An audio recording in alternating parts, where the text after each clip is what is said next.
Il est 14 heures, on va pouvoir démarrer. Bonjour à toutes et à tous. Merci de participer à ce webinaire sur le concept de machine à lead et de comment faire de votre site une machine à lead. Donc n'hésitez pas à signaler dans le chat si vous avez des difficultés, s'il y a quelque chose que vous ne voyez pas ou que vous n'entendez pas. Et n'hésitez pas aussi à poser vos questions dans le chat et j'y reviendrai à la fin de cette présentation. Quelques petits mots pour commencer. Pour me présenter, moi je suis Naïma Brahimi, je suis consultante marketing chez Comexplorer qui fait partie du groupe Adimeo. Et le groupe Adimeo, en quelques mots, nous sommes un groupe de transformation digitale. Donc on accompagne nos clients pour faire du digital le levier de leur croissance. Et comment nous nous y prenons pour faire ça? Eh bien, c'est bien simple, c'est pour aider nos clients du coup à se transformer grâce au digital avec de nouveaux outils, de nouvelles organisations et de nouvelles techniques pour, in fine, créer un nouveau dialogue avec leurs cibles et leurs utilisateurs. Pour ce faire, nous les aidons donc à créer des expériences digitales uniques et remarquables grâce à nos équipes qui sont positionnées aujourd'hui sur 4 pôles. Un premier pôle dédié à la partie conseil et stratégie, donc qui est plutôt en amont du projet, où on va pouvoir du coup venir aider nos clients à déterminer la trajectoire et la stratégie digitale qu'ils vont devoir adopter avec des audits, des études sur les utilisateurs et les cibles, et puis la mise en place de plusieurs recommandations et scénarios de recommandations. Ensuite, on a un pôle design et innovation qui va du coup s'appuyer sur des experts en UX et en direction artistique pour donner une image en fait au projet de nos clients. Ensuite, on va avoir la production technique, donc nos équipes de développement qui vont venir développer les applications métiers, les intranets et les sites web de nos clients. Et puis la partie qui nous intéresse aujourd'hui, c'est la partie marketing et animation, dans laquelle nos équipes sont spécialisées pour mettre en place des stratégies d'inbound marketing et de marketing digital au global, des stratégies de référencement naturel, d'acquisition payante, de l'intégration CRM, du marketing automation ou encore la mise en place de reporting et d'analyse de données. Alors aujourd'hui, ce webinaire a pour objectif de vous donner les bonnes pratiques et les meilleurs conseils pour définir votre stratégie d'inbound marketing, les différentes étapes pour arriver jusqu'à la mise en place de cette stratégie et quels sont les outils que vous pourrez mettre en place pour ce projet d'inbound marketing avec toujours une vision orientée ROI. Alors juste pour reprendre un petit peu les bases et qu'on ait tous le même niveau de connaissance sur le sujet, qu'est-ce que l'inbound marketing? L'inbound marketing, par opposition à ce qu'on appelle l'outbound marketing, ça va être la mise en place d'une stratégie, d'outils, de dispositifs pour pouvoir attirer vos visiteurs vers vous, attirer vos cibles vers vous et les convertir en leads puis en clients grâce à des techniques comme la stratégie de contenu, le marketing automation, le lead nurturing ou encore l'engagement sur les réseaux sociaux. Aujourd'hui, on estime que 60 à 90% de la décision d'achat se fait avant même de parler à un commercial, que ce soit en B2C ou en B2B.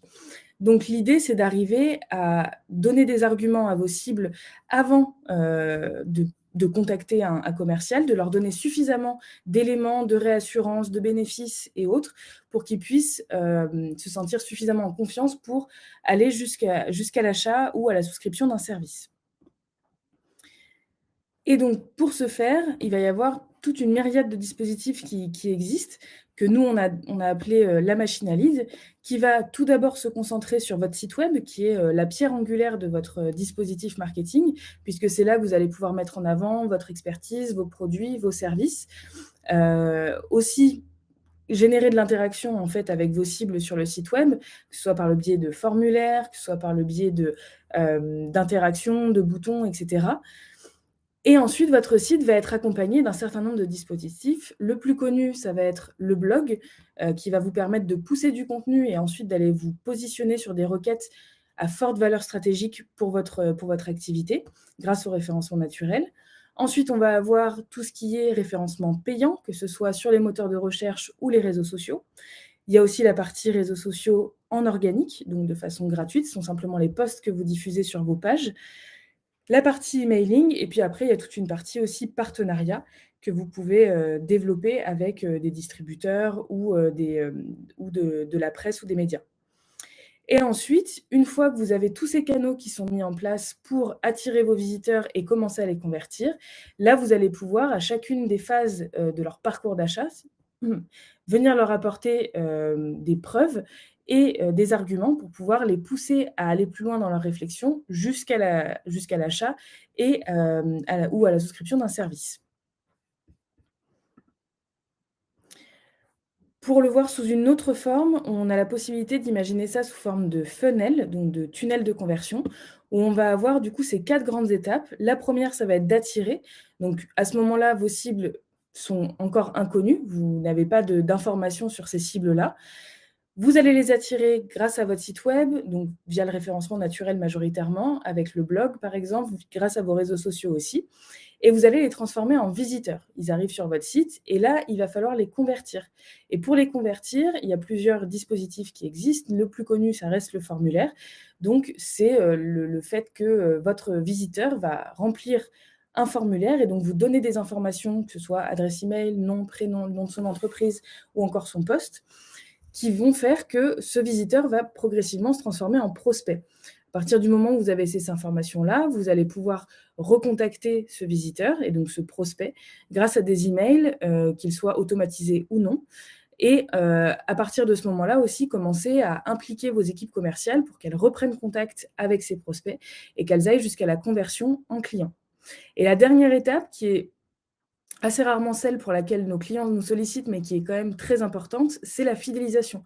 Et du coup, le fait d'identifier des ambassadeurs ou des prescripteurs qui vont pouvoir apporter de la preuve dans le discours et donner envie à ceux qui sont en début de funnel, donc aux inconnus, aux visiteurs, de convertir et donc de se transformer en prospect et progressivement en client.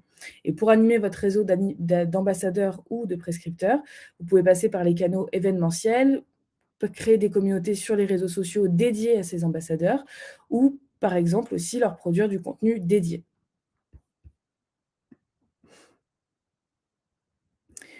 Donc pour résumer, les leviers d'un projet d'inbound marketing, ça va être principalement la rédaction de contenu pour aller se positionner dans Google grâce au référencement naturel et du coup attirer, votre cible sur votre site.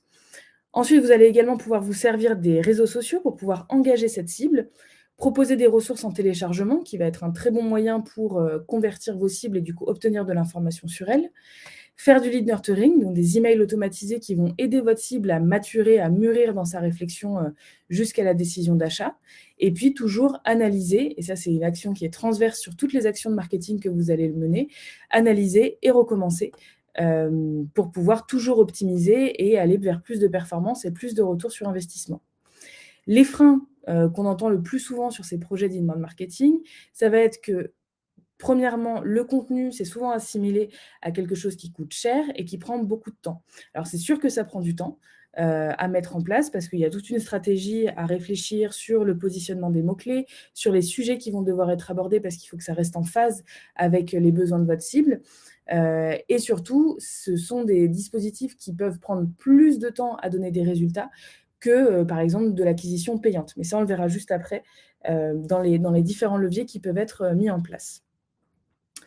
Un autre frein aussi qu'on entend souvent, c'est qu'il faut quelqu'un qui doit gérer cette partie de marketing. Il faut être constant aussi dans les efforts et dans les dispositifs qui sont mis en place. Il y a aussi le fait qu'aujourd'hui, il y a énormément d'entreprises qui prennent la parole sur le digital. Ça s'est énormément accentué depuis la crise du Covid, parce qu'il y a beaucoup d'entreprises qui, auparavant, misaient plutôt sur des stratégies d'outbound marketing, donc sur du phoning, sur des salons, et qui aujourd'hui ont dû un petit peu transformer ce prisme-là et qui doivent passer un peu plus par le digital. Et du coup, on se retrouve avec énormément de monde qui prend la parole. Donc là, l'idée, c'est toujours d'avoir une bonne vision des besoins de votre cible et de vos éléments de différenciation pour pouvoir vous positionner efficacement face à vos concurrents. Et puis, on a souvent des entreprises face à nous qui n'ont pas forcément des objectifs très chiffrés ou très mesurés, ce qui ne permet pas forcément, enfin en tout cas quand on a des objectifs qui sont un petit peu incertains comme ça, c'est pas évident de positionner la stratégie et surtout, on a un petit peu du mal à percevoir les potentiels résultats. Donc là, ce qu'on va voir aujourd'hui, c'est comment essayer un petit peu de lever ces freins ou en tout cas d'utiliser les dispositifs de l'inbound marketing de façon efficace pour venir lever ces freins. Maintenant, on va passer donc sur les étapes d'une stratégie inbound pour justement avoir des objectifs clairs en tête et savoir où on va. La première étape, ça va être d'apprendre à bien connaître vos cibles. Il y en a peut-être parmi vous qui ont déjà mis en place des, heu, des études sur leurs cibles pour pouvoir, formaliser leur buyer persona. C'est déjà un très bon premier pas pour se lancer dans les stratégies inbound marketing. Ça va vous permettre de segmenter vos différents profils de cibles et du coup de mieux connaître leurs besoins. Il va falloir dans cette phase-là être assez clair et surtout très objectif, ne pas se laisser, influencer par l'image que vous pouvez vous faire de vos cibles, mais essayer d'être le plus objectif possible et pour cela, il y a plusieurs, leviers qui existent. Ça va être à la fois de vous baser sur des données qui sont quantitatives, donc là, vous allez pouvoir mener par exemple des sondages ou des enquêtes auprès de certaines de vos cibles ou de certains de vos clients, pour pouvoir essayer de mieux comprendre leurs besoins et leurs attentes. Et puis vous pouvez aussi utiliser des données qualitatives. Tout simplement en allant interviewer vos clients ou vos prospects et essayer de mieux comprendre, ce qu'ils attendent d'une solution ou d'un produit comme celui que vous proposez et ça va vraiment vous permettre de comprendre les freins, et les attentes de vos cibles et c'est sur ces freins et ces attentes et ce qu'on appelle les points de douleur, en fait, qu'on va pouvoir venir agir, notamment avec la stratégie de contenu et avec, les différents dispositifs de l'inbound marketing. L'outil clé du coup qui va être formalisé à la suite de ce travail sur les personas, c'est donc la fiche persona qui est, un outil qui ne doit pas rester figé dans le temps. C'est-à-dire que si, par exemple, vous avez construit vos personas en 2020, ça peut être intéressant aujourd'hui de faire une petite mise à jour en réinterviewant quelques clients à vous, en relançant une deuxième version du sondage pour pouvoir toujours actualiser les points de douleur et les freins de vos cibles. Parce que le marché évolue, vos cibles aussi évoluent, donc c'est important de toujours tenir ça à jour. Ensuite, une fois que vous avez bien compris les besoins de votre cible, vous allez pouvoir définir vos contenus. À cette étape-là, vous pouvez commencer à regarder un petit peu ce que font vos concurrents, s'ils ont déjà des stratégies qui sont en place, pour mieux comprendre les messages qu'ils déploient, comment ils s'adressent à leurs cibles, qui sont potentiellement aussi des cibles que vous allez essayer d'atteindre, et pour en tirer un petit peu les bonnes pratiques et les choses à éviter. Vous allez aussi pouvoir analyser votre existence. Si par exemple vous avez déjà un blog, n'hésitez pas à réaliser un audit SEO, à faire une cartographie un petit peu des contenus que vous avez déjà, de regarder les performances de vos pages, le taux de rebond, ne pas hésiter aussi à recycler vos contenus. Si par exemple vous avez un article qui performe très bien, bah, ça peut être intéressant par exemple de le transformer en infographie ou en fiche pratique, qui peuvent être des contenus téléchargeables. Pareil, le recyclage de contenu, c'est quelque chose qu'on recommande énormément parce qu'on a des clients qui des fois ont tendance à se dire: «Bah, j'ai déjà publié un contenu sur, LinkedIn il y a 6 mois, je ne vais pas pouvoir le réutiliser». En fait si, il ne faut pas hésiter à les réutiliser, à changer le format de vos contenus. Ça reste des ça reste, un excellent moyen en fait de capitaliser sur votre existant et ensuite pour définir aussi vos contenus, mais là plus sur un prisme, référencement naturel, vous allez pouvoir réfléchir aux mots-clés sur lesquels vous allez vouloir vous positionner et dans ce cas-là, commencer à réfléchir aussi vos contenus, par phase du buyer journey. Donc il va y avoir des typologies et des formats de contenu qui sont plus adaptés pour attirer votre cible, d'autres plus adaptés pour les convertir en lead, comme par exemple les e-books ou les webinars qui permettent de leur faire remplir un formulaire et ensuite des contenus qui vont être utiles pour, les amener jusqu'à se transformer en clients, notamment les emailing, la mise à disposition de comparatifs ou de cas clients, par exemple. Sur les contenus, donc là, c'est plutôt dans une approche SEO, on recommande de fonctionner sur le modèle du cocon sémantique, donc d'avoir, ce qu'on appelle une page pilier ou une page mère, autour de laquelle va rayonner plusieurs, typologies de contenus. Donc vous avez ici, par exemple, le premier cocon qui va être un cocon chaussures, avec une page pilier, du coup, qui va être dédiée aux chaussures et autour de cette page pilier, on va avoir plusieurs articles ou plusieurs, ça peut être des articles, il peut y avoir aussi des pages produits, il peut y avoir des pages de contenu téléchargeable, qui vont graviter autour de cette page pilier pour essayer de renforcer le cocon et ça, c'est tout simplement pour indiquer à Google que vous maîtrisez le sujet des chaussures et que vous n'en avez pas seulement fait un contenu, mais toute une toute une galaxie en fait de contenus qui traitent de ce sujet-là et que vous êtes en capacité, une fois que le visiteur arrive sur la page chaussures, bah, de continuer à l'aider dans sa réflexion et du coup d'aller sur d'autres pages qui traitent de ce même sujet. Donc c'est pour ça que c'est relativement apprécié par Google parce que ça montre que vous savez de quoi vous parlez et que vous allez surtout pouvoir proposer du contenu de qualité, aux visiteurs de votre site. Un outil qui reste assez incontournable dans le cadre de ces stratégies de contenu, c'est le calendrier éditorial, dans lequel vous allez pouvoir intégrer les mots-clés que vous voulez cibler, le contenu qui va vous permettre d'aller atteindre ce mot-clé, et puis toute la partie purement logistique de qui produit, le contenu, à quelle date ça va être livré, à quelle date ça doit être publié et quel est le statut du contenu. Une fois que vous avez vos contenus et on a vu que vous pouvez les segmenter par, phase du buyer journey, vous allez pouvoir créer ce qu'on appelle les parcours de conversion ou un tunnel marketing ou un entonnoir marketing. Classiquement, ce qu'on va retrouver en inbound marketing, ça va être un article de blog dans lequel on va venir retrouver un call to action, un CTA, qui va être un bouton ou une bannière qui va permettre de télécharger un contenu, à la suite du clic. Donc d'arriver sur ce qu'on appelle une landing page, une page de destination dans laquelle on va retrouver un formulaire. Ce formulaire va permettre, à l'utilisateur de télécharger son contenu et donc d'arriver sur ce qu'on appelle une thank you page, une page de remerciement sur laquelle il va pouvoir télécharger son contenu. On va aussi doubler ça avec l'envoi d'un email automatisé après le téléchargement du contenu, à la fois pour garder le contact avec la cible, s'assurer que l'email est correct et surtout pour lui permettre de récupérer son e-book ou son contenu téléchargeable à tout moment depuis sa boîte mail. Et surtout, ce qui est important, c'est d'utiliser la page de remerciement et l'email pour pouvoir lui proposer un autre contenu et toujours le faire avancer dans son parcours d'achat. Aujourd'hui, il y a plusieurs solutions qui vous permettent de créer ces entonnoirs de conversion et surtout de suivre les différents leads que vous générez. On va avoir des solutions qui sont assez orientées marketing automation et CRM, comme le pendant marketing de Salesforce qui est Pardot, Marketo qui fait partie du groupe Adobe ou Eloqua. Des solutions qui sont un peu plus orientées tout en un. On a HubSpot qui est relativement connu, on a aussi Pledzi qui est une solution française assez similaire. Et après, on a des solutions qui vont être beaucoup plus orientées email, mais qui permettent quand même de créer des landing pages et des formulaires, comme ActiveCampaign ou Sendinblue.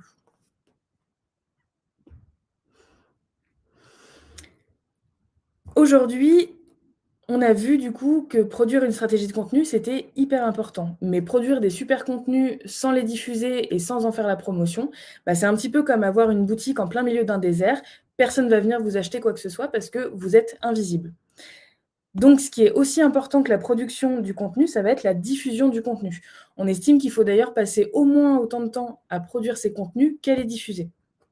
Et pour mieux comprendre les différents temps de la diffusion, on a du coup ces trois phases. On va avoir quelque chose qu'on peut mettre en place de façon assez rapide qui va être l'acquisition payante, qui va vous permettre du coup de payer pour être visible, notamment sur les moteurs de recherche et les réseaux sociaux. Ensuite, vous allez avoir le trafic qu'on appelle earned, du coup, qui va être plutôt sur une vision moyen terme, qui va vous permettre du coup d'aller chercher par exemple ce qu'on appelle des backlinks, donc des liens qui sont entrants vers votre site et qui vont permettre d'améliorer son référencement et de donner de la visibilité à vos contenus. Et ensuite, il va y avoir le trafic owned, donc c'est le trafic dont vous êtes propriétaire, qui va être du coup, lui, plutôt sur du long terme. Et ça, c'est ce que vous allez acquérir grâce au contenu que vous publiez sur votre site. Pour vous aider à mieux comprendre, je vous ai mis ici un petit graphique, où on voit très bien en fait ces 3 temporalités. On va avoir au début du coup la mise en place d'une stratégie d'acquisition payante pour pouvoir avoir des résultats rapidement et combler aussi le petit trou du démarrage, du trafic earned et du trafic owned qui, eux, vont avoir des effets plutôt à long terme, mais qui par la suite sont des effets qui sont assez pérennes et qui vont vous permettre du coup petit à petit de diminuer la part d'acquisition payante que vous avez dans votre mix. Une fois que vous avez commencé à diffuser vos contenus et à en faire la promotion, bah, vous allez forcément avoir des leads qui vont commencer à arriver, qui vont commencer à télécharger vos contenus et c'est à ce moment-là que ça peut être intéressant de mettre en place des scénarios d'automatisation. plus le volume de vos leads va être important, plus c'est intéressant d'automatiser certaines tâches parce que, ça devient de plus en plus chronophage à la main et c'est pas forcément des tâches sur lesquelles, vos équipes et vous-même avez une forte valeur ajoutée. Donc on vous recommande par exemple un scénario d'automatisation qui est, un scénario qui marche très bien. Vous avez typiquement quelqu'un qui va télécharger un contenu. Derrière, vous pouvez, pour garder le lien avec cet utilisateur, venir lui envoyer des emails à intervalles réguliers pour traiter de la thématique, du contenu qu'il a téléchargé. Par exemple, j'ai téléchargé un e-book sur l'inbound marketing et ben, je vais, derrière envoyer à cette cible, des emails qui vont traiter de l'inbound marketing, des différents dispositifs de l'inbound, des étapes à mettre en place et cetera, pour pouvoir garder le lien et puis continuer de l'alimenter en ressources et en contenu sur cette thématique-là. Un dernier point qui est très important dans ces stratégies d'inbound marketing et même de marketing en général, c'est de bien aligner les équipes de vente et les équipes marketing. On considère aujourd'hui que 65 des entreprises B2B, ont des pertes d'opportunités commerciales à cause justement d'une mauvaise entente et d'une mauvaise collaboration entre les équipes marketing et les équipes de vente. Alors que, en fait, ces 2 équipes-là, no doivent normalement travailler main dans la main parce qu'elles vont dans la même direction. Elles travaillent toutes les 2 au développement de l'entreprise. Donc c'est important de venir aligner ces équipes. Il y a différents leviers qui existent. Le premier, c'est déjà, d'impliquer toujours, les 2 équipes dans les décisions qui sont prises par les équipes marketing ou les équipes de vente. D'opter pour un vocabulaire commun. Je prends un exemple, mais peut-être que pour un commercial aujourd'hui dans votre entreprise, un prospect, c'est pas la même chose que pour vous au marketing.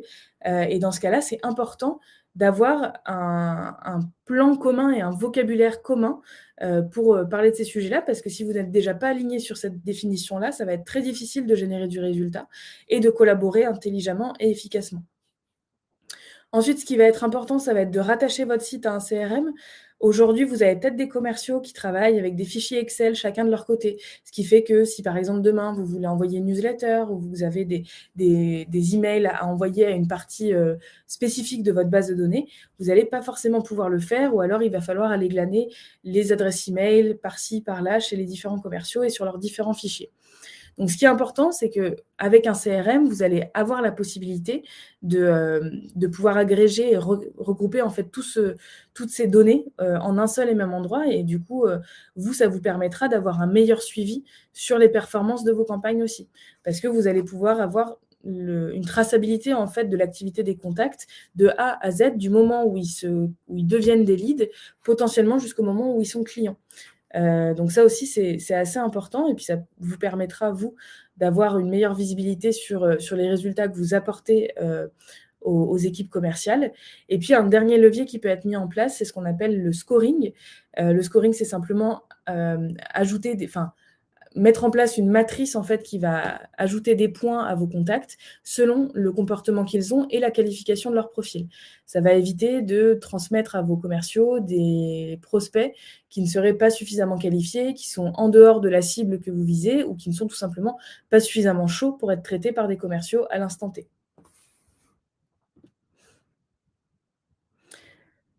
Enfin, je le disais en début de webinaire, un point qui est clé, dans ces stratégies marketing, ça va être d'analyser et d'optimiser en permanence. Il y a pas mal d'outils qui existent aujourd'hui. Alors là, on vous avez mis Google Data Studio, mais il y a aussi d'autres outils d'analyse, qui existent. Il y a des outils aussi, comme les CRM ou les solutions marketing qu'on a vues tout à l'heure, qui proposent aussi, nativement des fonctions pour pouvoir, créer ses propres tableaux de bord et ses propres, indicateurs de suivi de performance. Et en fait, faire ces points réguliers sur la performance des campagnes, la performance du site web, c'est ça qui va vous donner aussi les billes pour savoir ce qui marche et ce qui ne marche pas. Où est-ce que vous devez mettre votre budget demain et où est-ce que vous devez arrêter, l'hémorragie. Donc ça, c'est hyper important de garder un œil en permanence sur les résultats de vos campagnes pour pouvoir les optimiser et toujours garder en tête cette notion, de ROI. Ici, on vous a mis quelques exemples de résultats qui ont été obtenus. Alors, pour le coup, c'était sur notre propre site avec notre blog, au tout début, qu'on l'a lancé, où on avait du coup assez peu de trafic. Mais petit à petit, on voit que la courbe, en fait, elle est constante et qu'on est arrivé jusqu'à avoir à peu près 70 de notre trafic qui est, généré par le référencement naturel, ce qui est, toujours le cas aujourd'hui d'ailleurs, même un peu plus.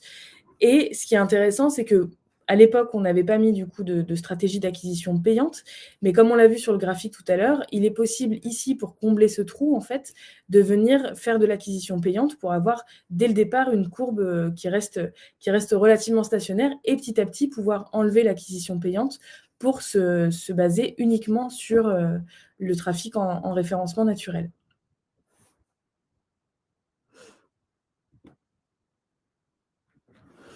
Voilà pour les grandes étapes d'une stratégie d'inbound marketing et les bonnes pratiques associées.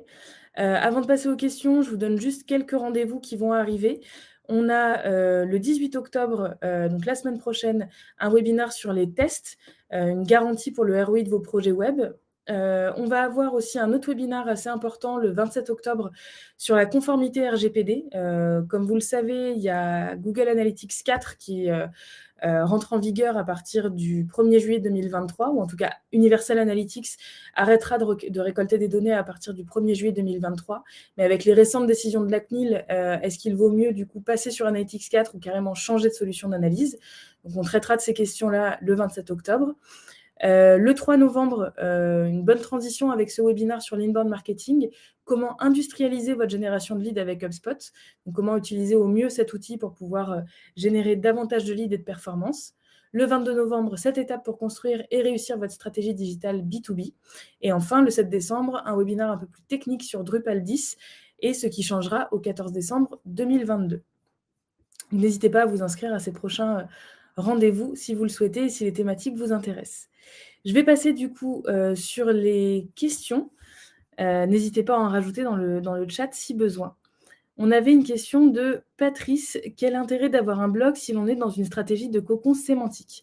Alors justement, les cocons sémantiques, c'est ce qui va faire votre stratégie de blog. À l'intérieur de votre blog, il va falloir réfléchir vos contenus en cocon sémantique. Donc, je prends l'exemple d'un de nos clients, par exemple, qui fait des logiciels pour les entrepreneurs et les petites entreprises. Et on a, par exemple, à l'intérieur de leur blog, un cocon sur la trésorerie avec une page pilier «Comment optimiser ma trésorerie» et autour, plusieurs petits articles qui vont traiter de qu'est-ce qu'un plan de trésorerie, comment gérer ma trésorerie prévisionnelle. On a fait la même chose sur la partie facturation, la même chose sur la partie performance d'une entreprise. Donc, c'est en fait à l'intérieur de votre blog que vous allez pouvoir mettre en place cette stratégie de cocon sémantique.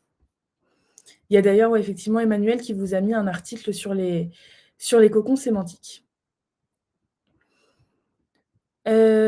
Patrice, AdWords n'aurait-il pas tendance à plomber le référencement naturel? C'est plutôt complémentaire, il y a pas forcément de cannibalisation à ce niveau-là. Là où il faut être assez vigilant, c'est surtout quand vous allez, produire du contenu, de bien définir en fait les mots-clés sur lesquels vous allez vouloir venir vous positionner. Faut éviter dans la mesure du possible d'avoir un contenu qui va se positionner sur le même, enfin d'avoir plusieurs contenus qui se positionnent sur le même mot-clé, puisque là, vous pouvez potentiellement vous cannibaliser.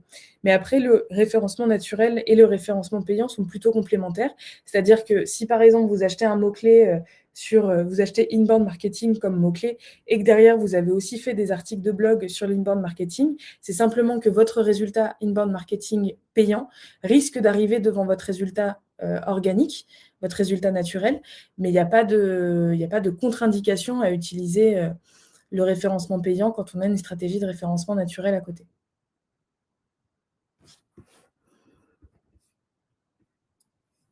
Je ne sais pas si vous avez d'autres questions, n'hésitez pas à les indiquer dans le chat. Sylvia, comment établir un budget de strat pour une campagne Google? Alors Google Ads, j'imagine. Alors justement, on vient de mettre à disposition, sur notre site, des calculateurs de budget Google Ads et LinkedIn Ads qui vous permettent, selon votre secteur, d'évaluer, le budget qu'il va falloir que vous investissiez dans les réseaux sociaux payants ou, sur Google. Donc, vous indiquez simplement le nombre d'objectifs ou de formulaires ou de prospects que vous voulez générer. Vous indiquez votre secteur et ça vous permet de savoir à peu près le budget que vous allez devoir mettre, sur Google Ads, par exemple. Donc, n'hésitez pas à aller sur le site, les télécharger pour que vous puissiez faire les tests vous-même.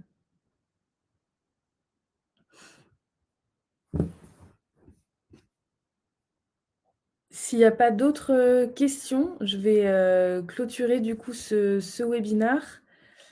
Alors, une dernière question de Patrice. Des pistes pour faire baisser rapidement le taux de rebond. Alors, il faut savoir que le taux de rebond, aujourd'hui, bon, ça va, avec Google Analytics 4, justement, ça va être un indice qui va être amené à progressivement disparaître et on va plutôt parler de taux d'engagement. Mais au niveau du taux de rebond, en fait, il y a différentes façons de le voir. Il y a des pages sur lesquelles, par exemple, vous n'attendez pas forcément que votre cible fasse une action. Et dans ce cas-là, s'il y a un taux de rebond élevé sur une page comme ça, c'est pas forcément dramatique. Par contre, si vous êtes sur une page sur laquelle il y a un formulaire et où du coup, potentiellement, il faut que les gens effectuent une action ou aillent sur une autre page ou cliquent quelque part, là, ça peut être inquiétant. Donc, ce qu'il faut faire dans ces cas-là, c'est pourquoi pas faire de l'A/B test pour essayer de comprendre ce qui peut pêcher dans votre page et ce qui peut faire qu'elle a un taux de rebond assez important. Mais voilà, le mieux, c'est quand même soit de mettre en place des call to action, enfin des boutons régulièrement sur vos pages pour inciter les gens à aller voir d'autres contenus et aller sur d'autres pages de votre site, soit de mettre en place vraiment, enfin voilà, le mieux c'est de mettre en place de l'interaction en fait avec vos cibles pour faire en sorte qu'elles aillent ailleurs que sur cette page sur laquelle elles sont arrivées et qu'elles repartent tout de suite. Mais bon, après il y a des comportements de recherche qui sont quand même assez significatifs, c'est-à-dire que j'imagine que vous aussi, quand vous faites des recherches sur Internet, vous allez tomber régulièrement sur des articles de blog qui répondent potentiellement à votre question.